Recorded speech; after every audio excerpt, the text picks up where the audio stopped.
तो नमस्कार दोस्तों। तो आज का नया चैप्टर है चैप्टर 6। ठीक है, क्लास 10 के बच्चों के लिए चैप्टर 6 से जीव प्रक्रम के प्रश्न उत्तर है। ठीक है, जो कि आपके बोर्ड एग्ज़ाम के लिए जो बच्चे 2026 में बोर्ड का एग्ज़ाम देंगे उसके लिए बहुत ज़्यादा इम्पोर्टेंट चैप्टर होने वाला है। ठीक है, तो सारे प्रश्न उत्तर को मैंने कवर किया है, तो अगर एग्ज़ाम में यहाँ से प्रश्न आएगा तो एक भी नहीं छूटने वाला है। ठीक है, तो वीडियो को अंत तक ज़रूर देखें।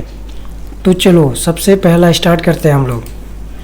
सबसे पहला प्रश्न क्या हो जाएगा? प्रश्न नंबर 1, हमारे जीव बहुकोषी के जीवों में ऑक्सीजन की आवश्यकता पूरी करने में विसरण क्यों अपर्याप्त है? ठीक है, ये इंपॉर्टेंट क्वेश्चन है। तो इसका सही उत्तर क्या हो जाएगा? बहुकोषी के जीवों को भोजन ग्रहण करने के लिए गैसों का आदान प्रदान करने के लिए वर्ज्य पदार्थों का निष्कासन के लिए विशिष्टीकृत अंग होते हैं। ठीक है, इसलिए इन जीवों में सभी कोशिकाएं अपने आसपास के पर्यावरण के सीधे संपर्क में नहीं रह सकती। यही कारण है कि हमारे जैसे बहुकोषी के जीवों में ऑक्सीजन की आवश्यकता पूरी करने में विसरण अपर्याप्त है। आ गया समझ में? तो इसको लिख लेना है। ठीक है, आप लोग नोट्स बनाइए, एग्जाम के टाइम में नोट्स बहुत काम देता है। अगला प्रश्न है, कोई वस्तु सजीव है, इसका निर्धारण करने के लिए हम किस मापदंड का उपयोग करेंगे? बताना है इसका आंसर। तो देखो इसका सही आंसर क्या हो जाएगा? कोई जीवित है या नहीं, इसका निर्धारण ऐसी कोई भी दिखने वाली गति जैसे चलना, सांस लेना या फिर जो भी है वृद्धि करने से किया जाता है। जबकि सजीवों में ऐसी गतियाँ भी होती है जिनमें हम नग्न आँखों से नहीं देख सकते हैं। ठीक है, इसीलिए जीवन प्रक्रिया की उपस्थिति मौलिक मापदंड है जिससे तय किया जा सकता है कि कुछ जीवित है या नहीं है। आया समझ में? तो ये बहुत ज़्यादा इम्पोर्टेंट क्वेश्चन था। अगला प्रश्न की ओर बढ़ेंगे, किसी जीव द्वारा किन कच्ची सामग्रियों का उपयोग किया जाता है? देखो इसका उत्तर लिख लेना। ठीक है, बहुत ज़्यादा इम्पोर्टेंट है। तो इसका उत्तर क्या हो जाएगा? किसी जीव द्वारा निम्नलिखित कच्ची सामग्रियों का उपयोग किया जाता है। कैसे? ऊर्जा और सामग्री के स्रोत के रूप में भोजन। अगला क्या है? भोजन के टूट कर उससे ऊर्जा प्राप्त करने के लिए ऑक्सीजन।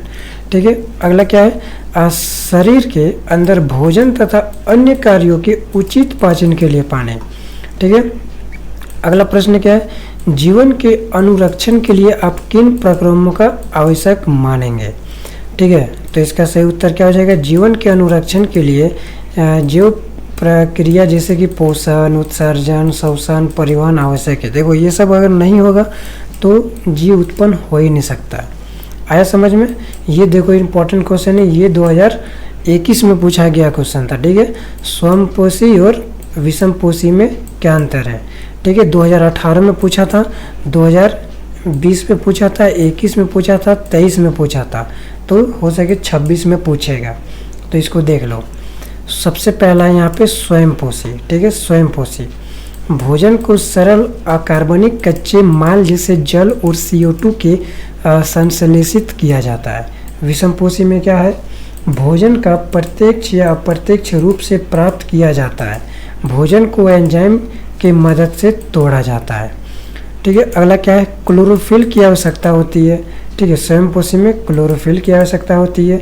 विषमपोषी में क्या होती है? क्लोरोफिल की कोई आवश्यकता नहीं होती है। ठीक है, तो ये दोनों डिफरेंट से एक याद करेंगे तो एक ऑटोमेटिक याद हो जाएगा। ठीक है, क्लोरोफिल की इसमें आवश्यकता होती है, इसमें नहीं होती है। सामान्यतः भोजन का निर्माण दिन के समय होता है और इसमें भोजन का निर्माण कभी भी किया जा सकता है। ठीक है, सभी हरे पौधे तथा कुछ जीवाणुओं में इस प्रकार का पोषण होता है। और विषमपोषी में क्या है? सभी जीवों तथा कवक में यह पोषण होता है। ठीक, देखो ये इंपॉर्टेंट क्वेश्चन है, ये 2026 में पूछेगा। ठीक है, प्रकाश संश्लेषण के लिए आवश्यक कच्ची सामग्री पौधा कहाँ से प्राप्त करता है? बताना है कि कहाँ से प्राप्त करता है। तो क्या इसका सही उत्तर हो जाएगा? प्रकाश संश्लेषण के लिए आवश्यक कच्ची सामग्रियाँ निम्नलिखित है। कौन कौन सी है? पहला, कार्बन डाइऑक्साइड। पौधे कार्बन डाइऑक्साइड अपने पत्तियों की सतह पर बने सूक्ष्म छिद्रों के द्वारा प्राप्त करते हैं। अगला क्या है, जल। पौधे जल की पूर्ति जड़ों द्वारा मिट्टी में उपस्थित जल के अवशोषण से करते हैं। अगला क्या है, सूर्य का प्रकाश। पौधे क्लोरोफिल द्वारा प्रकाश ऊर्जा का अवशोषित करते हैं। ठीक है। अगला क्या है, हमारे आमाशय में अम्ल की भूमिका क्या है। देखो ये भी इम्पोर्टेंट क्वेश्चन है, हमारे आमाशय में अम्ल की भूमिका क्या है, ये 3 नंबर का जरूर पूछेगा। ठीक है। हमारे आमाशय में अम्ल की निम्नलिखित भूमिका है। क्या क्या भूमिका है।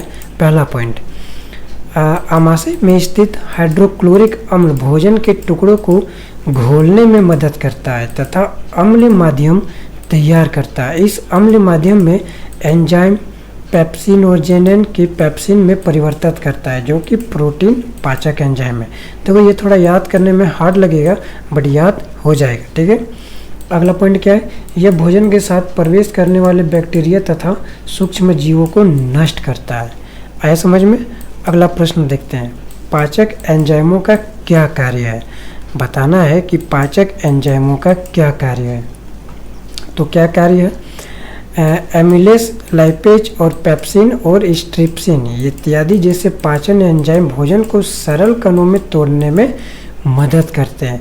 ये सरल कण रक्त द्वारा आसानी से अवशोषित हो जाते हैं और इस प्रकार शरीर के सभी कोशिकाओं तक पहुंच जाते हैं। आया समझ में। अगला प्रश्न, बचे हुए भोजन को अवशोषित करने के लिए क्षुद्रांत को कैसे अभिलिपित किया गया था। कैसे किया गया था, तो इसका आंसर देखते हैं। तो क्षुद्रांश के अतिरिक्त आस्तर पर अनेक उंगलियां जैसे प्रवर्धक होते हैं, जिन्हें दीर्घ रोम कहते हैं। क्या कहते हैं, दीर्घ रोम कहते हैं। ठीक है। ये अवशोषण का सतही क्षेत्रफल बढ़ा देते हैं। दीर्घ रोम में रुधिर वाहिकाओं की बहुतायत होती है, जो भोजन को अवशोषित करके शरीर की प्रत्येक कोशिका तक पहुंचाते हैं। ठीक है। यह इसका उपयोग ऊर्जा प्राप्त करने और नए ऊतकों के निर्माण और पुराने ऊतकों में मरम्मत में होती है। ठीक है। ये आप लोग देख सकते हैं, ये डायग्राम बहुत ही ज़्यादा इम्पोर्टेंट है। ठीक है। अब देखते हैं हमारा अगला प्रश्न है। तो श्वसन के लिए ऑक्सीजन प्राप्त करने की दिशा में एक जलीय जीव की अपेक्षा स्थलीय जीव की तरल लाभप्रद है। देखो ये टोटल 10 नंबर का पूछता है। ठीक है, ऐसा वाला क्वेश्चन। ठीक, तो इसको आप लोग लिख लेना। ठीक है। यहाँ पे अगला प्रश्न को देखते हैं, ग्लूकोज के ऑक्सीकरण में विभिन्न जीवों में ऊर्जा प्राप्त करने के लिए विभिन्न पथ क्या है। ठीक है। तो ये इतना भी इम्पोर्टेंट नहीं है, इस तरह टाइप का नहीं पूछता है। ठीक है। ये चित्र वाला नहीं पूछेगा। अगला प्रश्न देखते हैं, क्वेश्चन नंबर 3, मनुष्यों में ऑक्सीजन तथा कार्बन डाइऑक्साइड का परिवहन कैसे होता है। बताना है कि कैसे होता है। तो इसका उत्तर एक बार देख लेते हैं। ऑक्सीजन का परिवहन फुफ्फुस की वायु से श्वसन वर्णक ऑक्सीजन लेकर उन ऊतकों तक पहुंचाते हैं जिनमें ऑक्सीजन की कमी है। मानव में श्वसन वर्णक हेमोग्लोबिन है, जो लाल रुधिर कणिकाओं में उपस्थित होता है।